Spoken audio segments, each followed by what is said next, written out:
But really what we're trying to do in educating people about sustainability, decarbonization, CSG, et cetera, it's really helping understand terminology, understanding what does it mean to the organization, what does it mean to you specifically as a facility manager, and how do you navigate forward.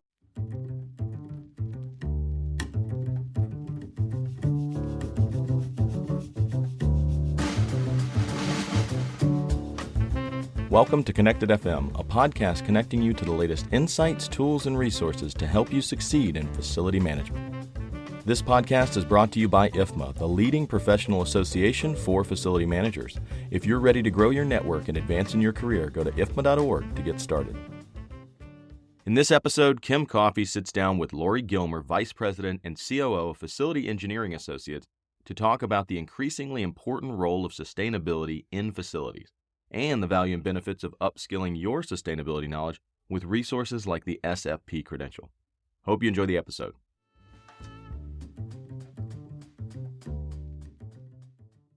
Hey Laurie, thanks so much for joining me on this podcast. I'm really excited about doing this with you. You've got such a depth and breadth of knowledge in many different areas for facilities management. Just out of curiosity, how many years experience do you bring to the table? Over 20, and we don't count past that. Fair enough. So one thing that we're focusing on today's podcast is really around sustainability. We know sustainability isn't going anywhere. In fact, quite the opposite. It's becoming much more of a focus of organizations. So given your experience and what you do in your day-to-day job, what demands do you see will be made on facility managers now and in the future? And a part two to that, what do you think are the forces behind that change, if there is a change? Sure. You know, what's really interesting is sustainability is a topic it's been around for a long time, certainly as a term, a good 15 plus years we've highlighted that term. But I think from a stewardship perspective, sustainability is something that's been in a part of facility management probably since the beginning.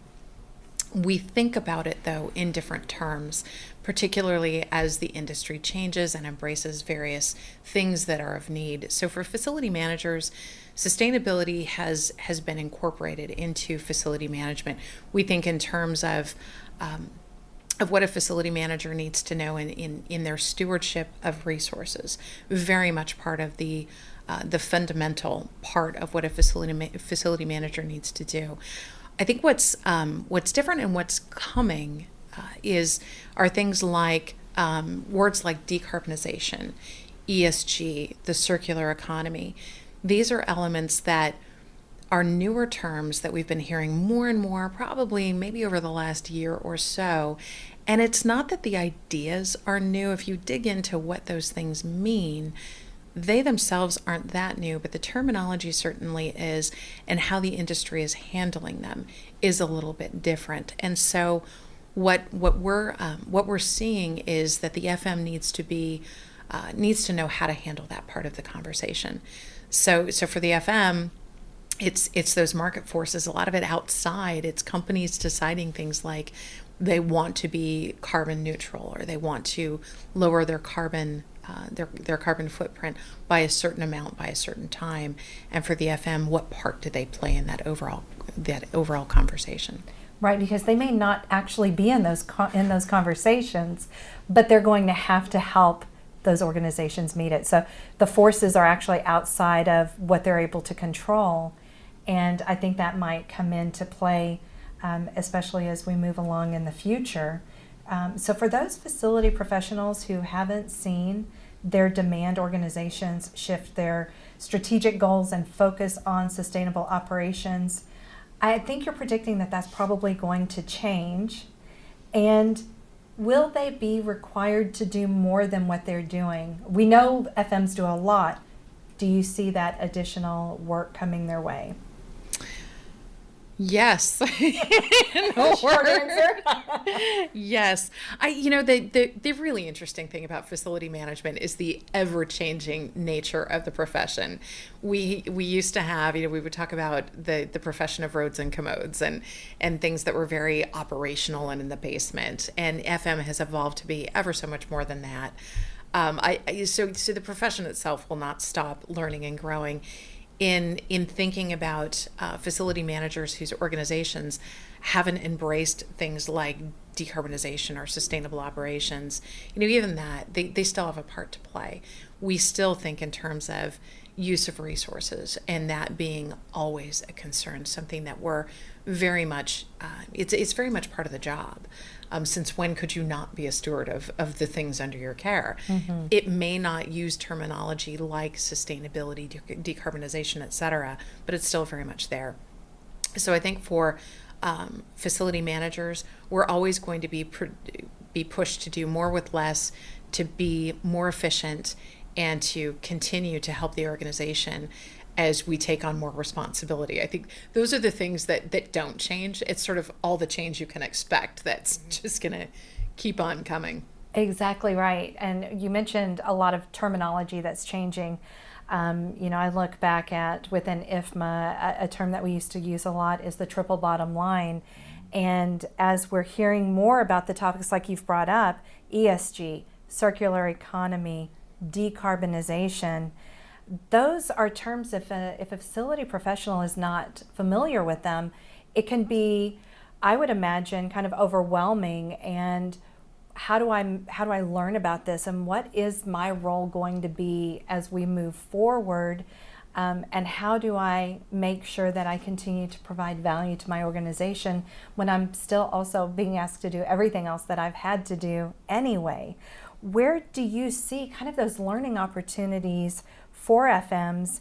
And additionally, what kinds of skills or knowledge do you see FMs needing to acquire to face these new sustainability challenges? That is a great question, and I'm so glad you asked that. One of the things I think that I regularly see in with facility managers is that struggle to understand, where do you start? How do you get going? How do you get moving? When my organization says we're going to be carbon free by X date, and they hand that to me, right, what do I do? So there's a lot of facility managers out there that are just looking at it thinking, it's just one more thing, and how in the world am I going to get my arms around it? One of the tools, this is an IFMA tool, is the SFP. There's the Sustainability Facility Professional Education Program. That is one of the best tools I've seen in the industry to help equip an FM to navigate how to respond to these very hefty challenges that we have. And it's not just decarbonization. That's not really it. It's how do we even think about sustainability? The great thing I think about that program, and why I'm so fond of it, is it acts as a foundation for sustainability. It doesn't tell you what to think. It teaches you how to think about sustainability, and gives you that framework upon which all of these other elements can then hang. So as we think about something like decarbonization, well, that's really rooted in how are we using energy? How does energy translate into carbon?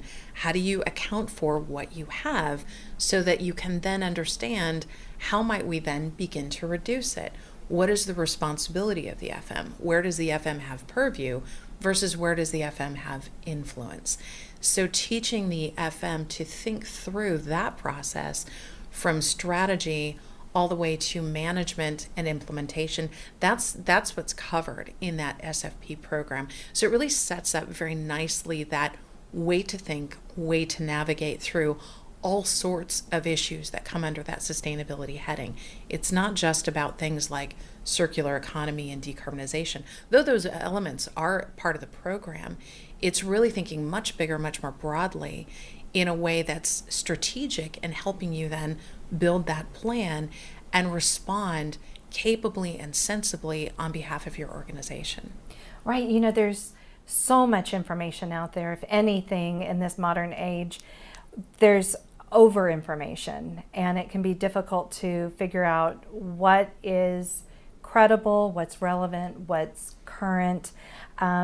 It sounds like this SFP credential then has helped you in your career, and you'd mentioned that structured approach. So what are some of the benefits of that structured approach? Because like I said, there's so many other ways that people can learn. There's webinars, there's articles, there's, if you search sustainability, there's all of the additional things that go along with that: ESG, circular economy, decarbonization, life cycle, the list goes on. So for you, in having earned the SFP, what is that structured learning approach done for you? I think you touched on some of it, but if we could just kind of dive into it, maybe has there been a lens that it's provided you as you see all of this information there for the taking? Absolutely. I think as we mention the various resources that we have, YouTube is the one that really comes to mind for me. You can learn things like how to boil an egg and whatnot. Yeah. Anything you possibly want. How to open your car key and get to the battery. Exactly. Well, yes, right. So with so many resources, it can be a challenge to figure out where do you go for the right information. And a lot of times what we do is these sort of rabbit hole dives into topics. It's whatever the question is I want to answer for the day.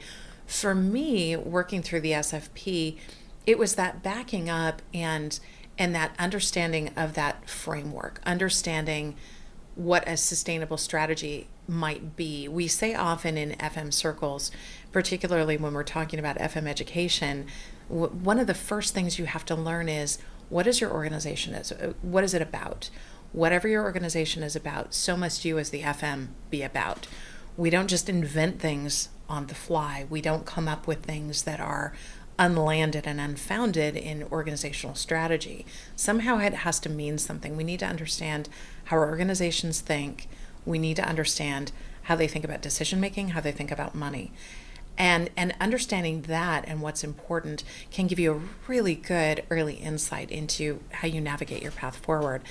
So in thinking about so for me it was starting, the SFP really helped shed light on that and helped me really land that idea in my head in getting more this broad perspective, this broad picture of what I must know, why I need to know it. And then I could think about how do things like management tactics and implementation of operations and maintenance. Often in I think facility management, what we do is run straight to our everyday tactical things. It's did the filters get changed? Did the PMs get finished? Are the phone calls getting answered? Are right. people What fire complaining? do you walk into on any given day? Exactly. And so what that SFP has helped me learn to do is back it up just a little bit, understand that larger context, and understand that while all of these other things are important and fundamentally part of the job, they have a place that they fit. There is a place that we're going to, and we land it in that larger context. And now it all makes sense. And my job isn't an everyday running around of doing this thing or that thing. It's an understanding of what is my essential purpose for being here? How am I helping the organization? Therefore, how does that inform how I prioritize, how I answer the daily asks, as well as something as big as we're going to decarbonize by 2030 or 2050. Right. And then you have to figure out, okay, what's my role in playing that and reporting up to it, because that's I think the reality of FMs is that they are being tasked with doing more and making things happen and figuring out the details. The C-suite is setting strategy, but maybe not necessarily getting into the weeds to figure out how are we going to carry this off. And so having a good framework to start from is going to give anybody the keys to that success. Exactly. And then the number of stories that we have of facility managers who have sometimes these mandates and they don't know what to do. Sometimes we get the sustainability mandates and I think our first response is, oh, I hope this is going to go away. This may only be an ask for about 3 years and then it'll be the next new thing. But really what we're trying to do in educating people about sustainability, decarbonization, CSG, et cetera, it's really helping understand terminology, understanding what does it mean to the organization, what does it mean to you specifically as a facility manager, and how do you navigate forward? So we don't get to be ostriches and put our heads in the sand as much as we might like to. It's again backing up and understanding what is it we're trying to accomplish, why, what do we already have, what's our starting position, and how can we navigate forward. I love that. Thank you so much. What a great conversation, Laurie. Thank you so much. If anybody's listening to this podcast and they would like to connect with you and continue the conversation, what's the best way for them to do that? They can connect with me on LinkedIn. Excellent. Thank you again. Thank you so much for listening. I hope you really enjoyed the episode. As always, please don't forget to rate, review, and subscribe to the podcast for more incredible content.